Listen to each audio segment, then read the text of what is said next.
What is going on, guys, and welcome back to a new video on the RX7. Well, this is actually a continuation video from the last video that we were doing on the RX7. We ended up breaking a few things that we didn't really think we were gonna end up changing, but we're gonna have to change them now. So just to recap, you guys, we ended up buying some speakers from Autobahn. We fit in the rear, no worries, they all fit all good. And once we moved to the front, we ended up taking the head unit apart, and then we ended up figuring out a few issues. So number one issue was that in the RX7 FD, it is only a single DIN unit that fits in there, even though there is a double DIN area around the controls there. And with that, we're gonna have to buy a fascia kit. The next thing that we had to do was, while ripping apart all the interior, we had a bit of a mishap here. That is why we couldn't finish that video without ordering all these new parts. Now, Nick hasn't really seen my parts, he didn't even know about that, so now that's why... Can I open this box up? Go ahead, let's see what's in the box now. I'm heavily curious about what's in the box.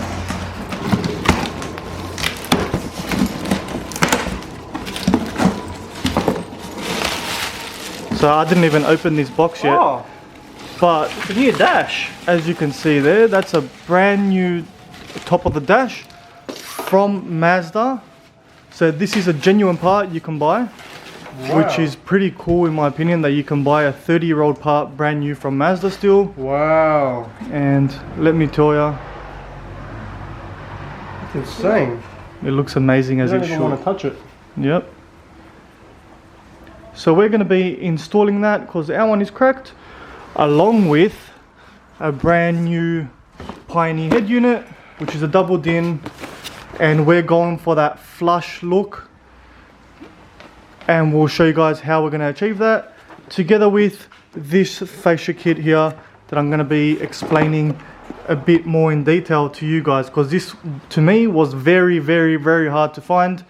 And after doing a lot of research and talking to a lot of guys in the Facebook groups for FDs, someone turned me to the right direction. Shout out to Brock, thank you so much for that part number. And without any further ado, let's start taking the car out and we'll show you guys how we're gonna install that.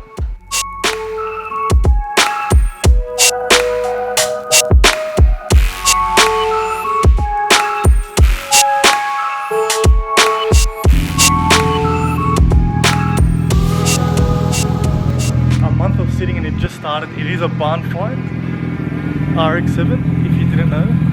And listen to her pearl, guys. Looks so good in the sun, even though the paint is so bad on it still looks so good. Alright, now first things first, we are going to take out that old radio, the single DIN radio, and we're going to be installing our brand new Pioneer radio. Now the Pioneer radio that I've opted to go with is a DMH Z6 350BT. It's pretty much one of the best Pioneer head units out at the moment, with that flush look. It's got wireless Android Auto and Apple CarPlay, and also it has Alexa built into it. It's got dual phone connectivity, so you can put up to 2 phones at one time for calls, etc. Also, you can do steering wheel control, and has a whole bunch of all the other awesome stuff that you can do with it. And it's pretty sick. I haven't really opened the box yet, so you're gonna do a first unboxing with me right now.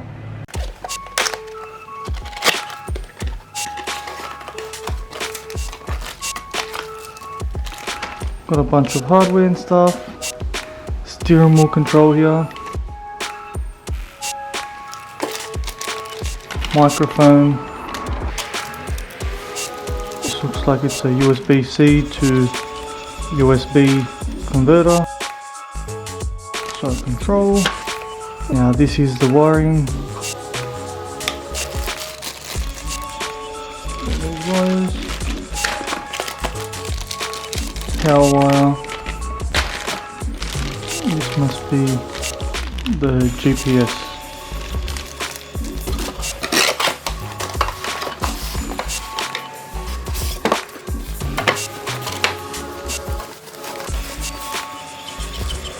Wow, that looks amazing. Now, the Mazda FD-RX7 actually comes with a single DIN radio unit area with a pocket underneath it, and we will be converting that to a double DIN head unit. Part number for this is actually in fact right here, and this is what comes in the box. Let me show you guys. So it comes with instructions how to work it. It comes with what the normal FD actually has, so it's a pocket underneath and with a single DIN on top, and this is what we're going to be utilizing.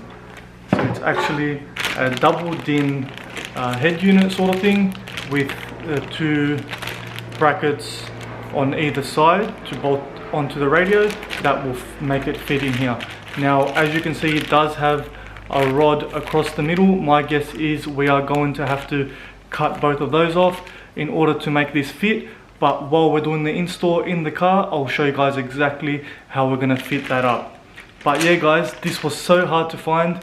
Shout out to Brock from the FD Owners Group Club that he actually sent me the correct part numbers that I needed to find this. Now, I know Pioneer does make a kit to make this work in the FDs, but that is only sold in the US, and we are actually in Australia here, and that is not sold in Australia. So it's pretty weird. I know that FDs are imports to Australia, but there is a lot of FD owners in here, so it is pretty weird that Pioneer doesn't actually sell that in Australia too, but we got the correct part number. Let's see how that fits in our FD-RX7. Sweet.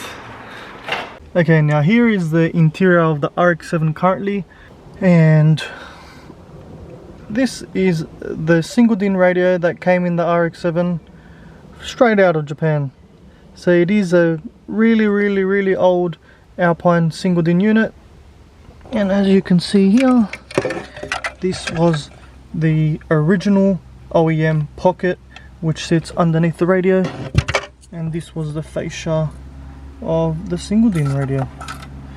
Now, whoever installed this has made a bit of a spaghetti inside here, but we are going to figure it out and finish this all up nice and proper, because just look at that guys, that is pretty botch if you ask me.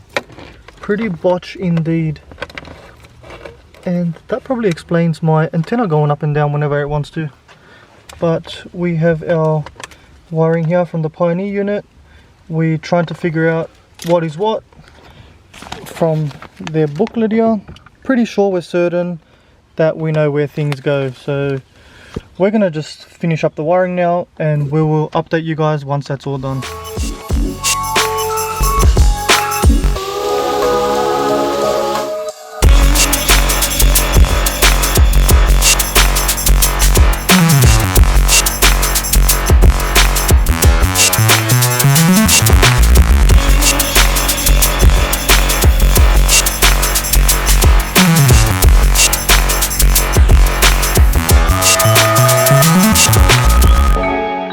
Okay, now I've taken this door trim off to start replacing the front speakers, while Coolest is almost finished wiring up the speakers all around the car and the head unit.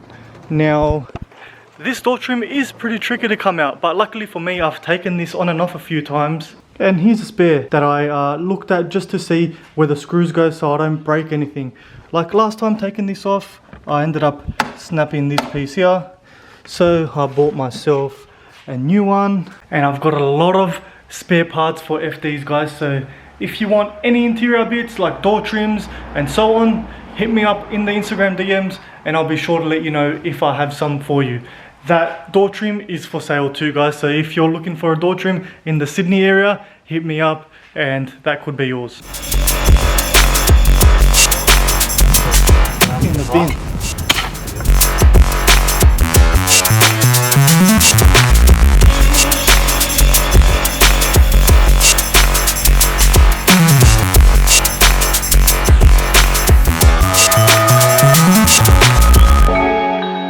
New kicker speakers are in, everything's plugged back on, time for the door trim to go on, and onto the next side.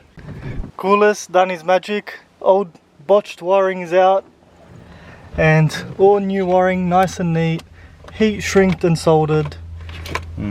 Beautiful. Done. Now to test fit the radio. Here we go for the moment of truth. Yeah boy, she's working. English, Australia. At the top.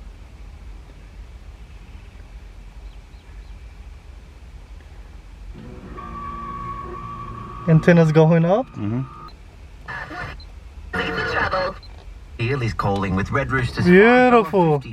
Now that the wiring's all working, we know it's all working, we will start to install that fascia so we can secure this in there nice and flush. Dash is out. This was actually a little bit hard to come off. There was a whole bunch of connectors.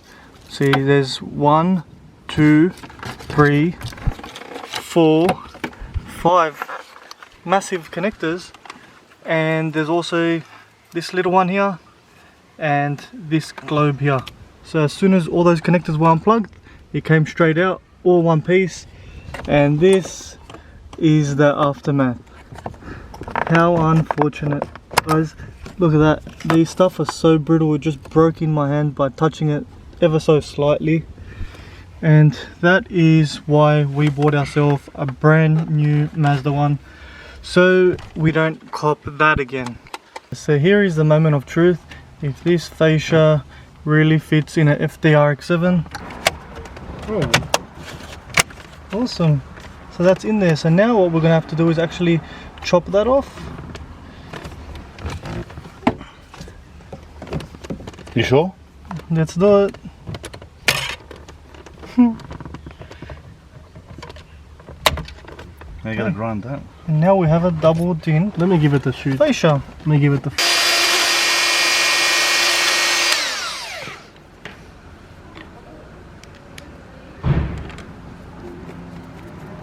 Alright, and there it is, guys. Flush. The only thing we had to do was Dremel the hole out there a little bit more and Dremel that hole there just a touch more, and that's it. She's ready to go in. So now I'm gonna unbolt the odometer from the back. Oh, everything's literally broken inside. All that pieces flying out. So I think it's just 4 bolts if I'm not mistaken. So there is one there, one there, one here, and one here, and they all just unbolt out, and then the odometer comes out as one piece. We'll put it into the new one, and then we'll put that back in the car.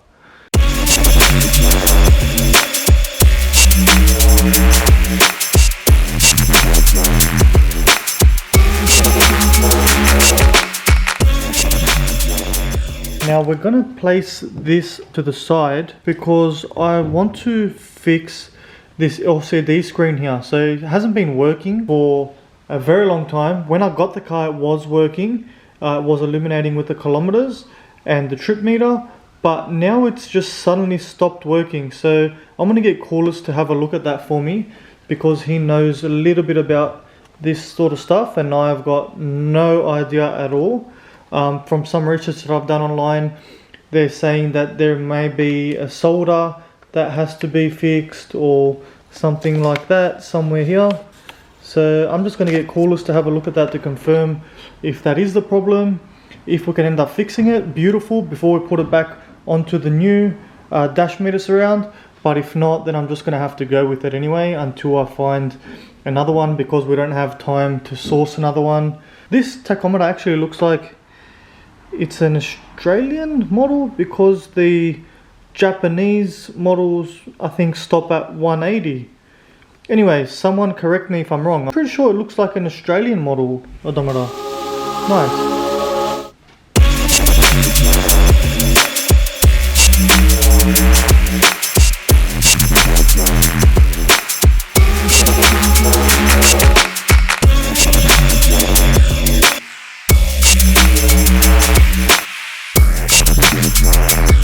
Okay, so this kind of spiraled from 0 to 100. what we thought was a faulty capacitor on the LCD screen, which was It's all black here. here. Let's just give you guys a closer look. So it looks like it's a bit black around where the capacitor is, which to coolers looks like something was blown up in there. I think the capacitors are gone. So he's done a bit of looking around, trying to figure out what's wrong, cleaned it all up, and I think we're going to put it back together and try see if that LCD screen actually works now.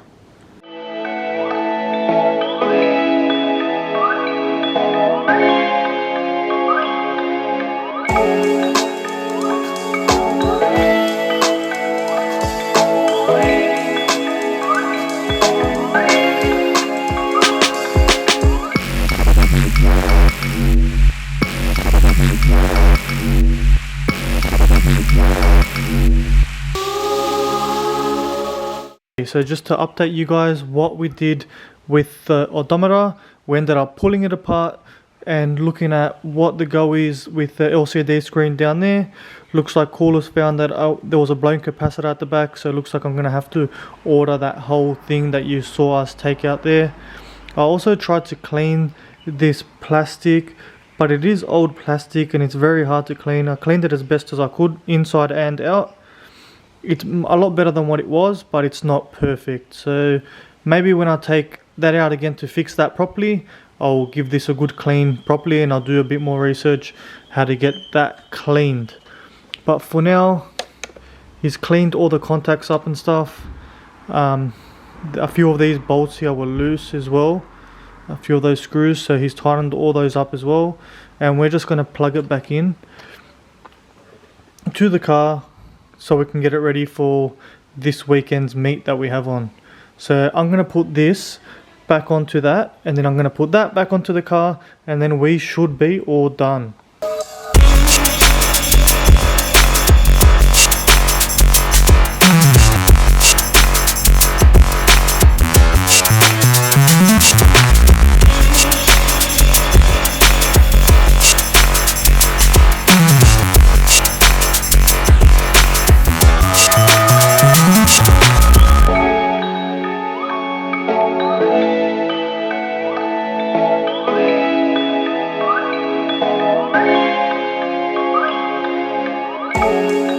And guys, let me tell you, working on an FD RX7, although you have to be so tedious with everything you touch, everything does feel just like if you touch something, you're too scared it's going to break. It is a 92 model FD.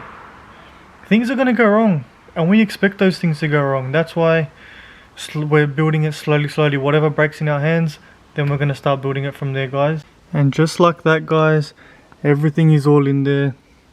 Dash pushed in, brand new stereo in there. That is the head unit all installed in the RX7. As you can see, Android Auto is working wirelessly. My phone is not connected whatsoever. Here's my phone right here, and everything is working. So that is that. You can even see the weather here, guys. 15 degrees with light showers.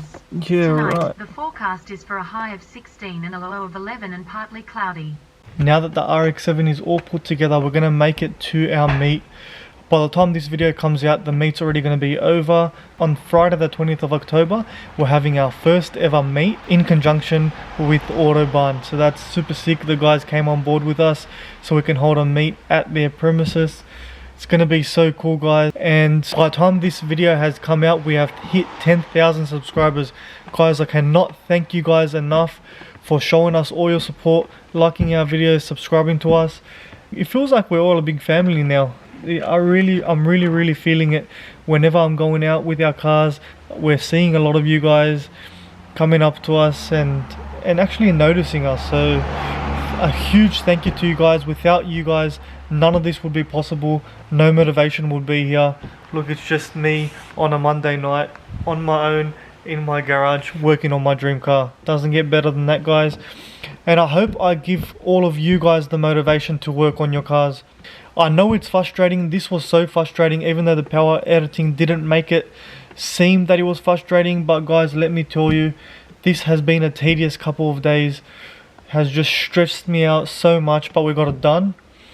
This stuff on these cars, although it is an old car, things break, things are actually expensive. They're so expensive, and this video cost me literally thousands to make, but it's all for the enjoyment of modifying cars and showing you guys how it's done. Thank you guys so much for watching. Hope you enjoyed this video. If you did, be sure to give us a thumbs up, like for more, and I'll be sure to catch you in the next one.